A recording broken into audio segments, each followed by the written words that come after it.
हरियाणा के मुख्यमंत्री मनोहर लाल दुबई के दौरे पर हैं। इस दौरान दुबई में आयोजित इन्वेस्ट हरियाणा रोड शो में सीएम मनोहर लाल ने शिरकत की। आपको बता दें कि मुख्यमंत्री मनोहर लाल ने निवेशकों के साथ भी एक महत्वपूर्ण बैठक की, जिसमें खास तौर पर एल्डार ग्रुप भी शामिल रहा। बैठक में संयुक्त अरब अमीरात के व्यापारिक समुदाय में काफी उत्साह देखने को मिला। देखिए मुख्यमंत्री मनोहर लाल के दुबई दौरे से जुड़ी एक खास रिपोर्ट। हरियाणा को एक प्रमुख निवेश गंतव्य के रूप में बढ़ावा देने के लिए मंगलवार को दुबई में इन्वेस्ट हरियाणा रोड शो का आयोजन किया गया।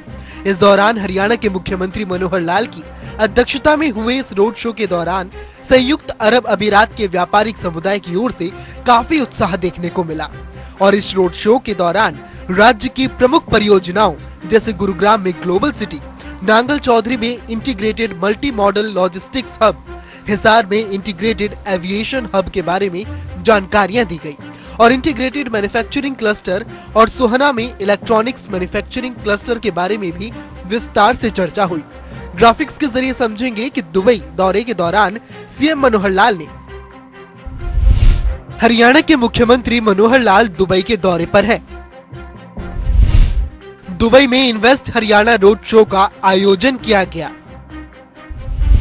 इन्वेस्ट हरियाणा रोड शो में शामिल हुए हरियाणा के मुख्यमंत्री। हरियाणा को प्रमुख निवेश गंतव्य के रूप में किया गया प्रदर्शित। मुख्यमंत्री ने एल्डार ग्रुप, एडीआईए और डीपी वर्ल्ड के साथ की बैठक।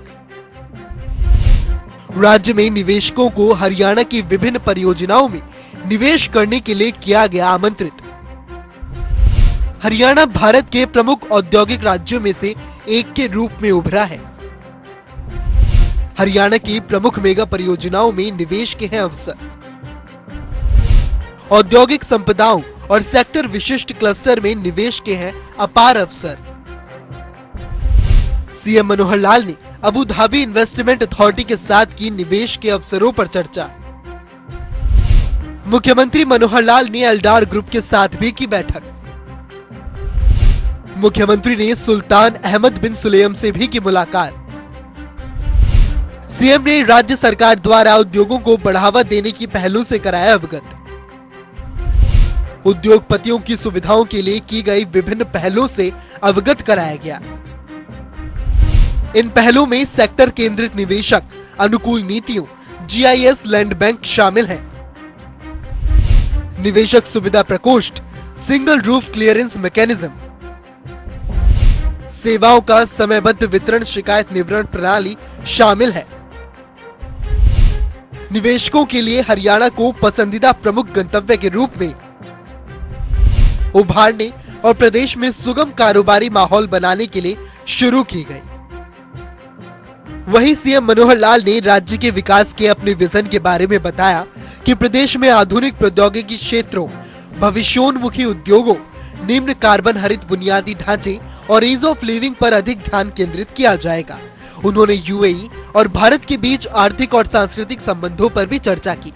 सीएम ने संयुक्त अरब अमीरात के निवेशक समुदाय को हरियाणा की विभिन्न परियोजनाओं में निवेश करने और राज्य के साथ संयुक्त अरब अमीरात के मध्य विश्वास एवं सहयोग पर दीर्घकालिक संबंध मजबूत बनाने के लिए भी आमंत्रित किया।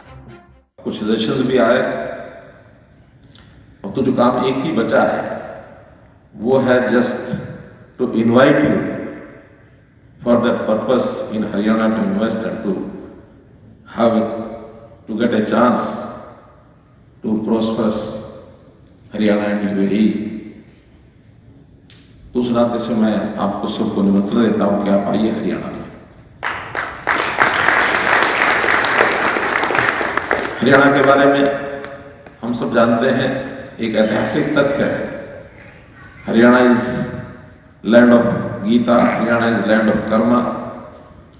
भगवान कृष्ण ने एक ऐसी विकट परिस्थिति युद्ध में भी जीवन का सार और अर्जुन को दिया। अर्जुन के माध्यम से वास्तव में सारी दुनिया को दिया। आज हरियाणा की तरफ लोग देखते कि कैसा ये हरियाणा, कैसी वहां की भूमि, कैसी मिट्टी।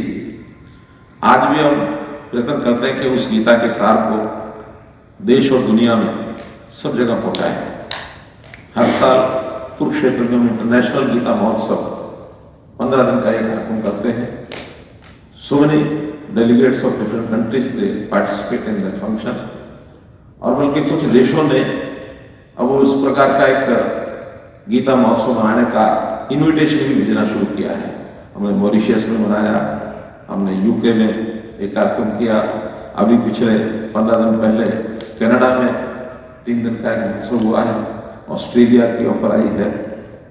अन्य देश खास करके इंडियन डायस्पोरा के जो लोग हैं उनकी इच्छा रहती है कि इस विषय पर देश में कुछ दुनिया में एक संदेश दिया जाए। एक भौतिक प्रगति ये तो मनुष्य जीवन के साथ है ही है, लेकिन आध्यात्मिकता ये भी बहुत जरूरी है। हरियाणा की प्रमुख मेगा परियोजनाएं जैसे ग्लोबल सिटी प्रोजेक्ट, जो कि 1080 एकड़ में विकसित की जा रही एक मिक्स्ड लैंड उपयोग परियोजना है, जिसमें जीवन की गुणवत्ता, बुनियादी ढांचे और परिवेश के मामले में किस तरह ये परियोजना भविष्य के शहर के लिए एक आदर्श सिटी की परिकल्पना की गई है। दिल्ली मुंबई औद्योगिक कॉरिडोर से लॉजिस्टिक सेवाएं प्रदान करने और एनसीआर और उत्तरी राज्यों व मुंबई बंदरगाह के बीच आर्थिक गतिविधियों को सुविधाजनक बनाने के लिए नांगल चौधरी में 886 एकड़ में विकसित किया जाएगा, जिसके लिए integrated multi modal logistics hub Hisar में 7200 एकड़ में विकसित किया जा रहा एकीकृत विमानन हब की जानकारी दी और एविएशन हब के आसपास के क्षेत्र में 300 एकड़ क्षेत्र में विकसित किया जा रहा एकीकृत विनिर्माण क्लस्टर तथा आईएमटी सोहना में स्थापित किए जा रहे इलेक्ट्रॉनिक्स मैन्युफैक्चरिंग क्लस्टर जैसी बड़ी परियोजनाओं के बारे में जानकारी दी गई। इन औद्योगिक संपदाओं और सेक्टर विशिष्ट समूहों जैसे फूड पार्क आदि में निवेश के लिए उपलब्ध विभिन्न अवसरों पर भी प्रकाश डाला गया। इस मौके पर मुख्यमंत्री मनोहर लाल ने दुबई में डीपी वर्ल्ड के चेयरमैन और सीईओ सुल्तान अहमद बिन सुलेम के साथ भी एक महत्वपूर्ण बैठक की। बैठक में नांगल चौधरी में एकीकृत मल्टी मॉडल लॉजिस्टिक्स हब परियोजना पर चर्चा की गई और ग्रुप से उनके सुझाव मांगे गए। इस अवसर पर मुख्यमंत्री के मुख्य प्रधान सचिव डीएस ढेसी, उद्योग एवं वाणिज्य विभाग के अतिरिक्त मुख्य सचिव आनंद मोहन शरण, मुख्यमंत्री के प्रधान सचिव और हरियाणा राज्य औद्योगिक एवं अवसंरचना विकास निगम के अध्यक्ष वी उमाशंकर तथा HSIIDC के प्रबंध निदेशक विकास गुप्ता भी मौजूद रहे। ब्यूरो रिपोर्ट, जनता टीवी।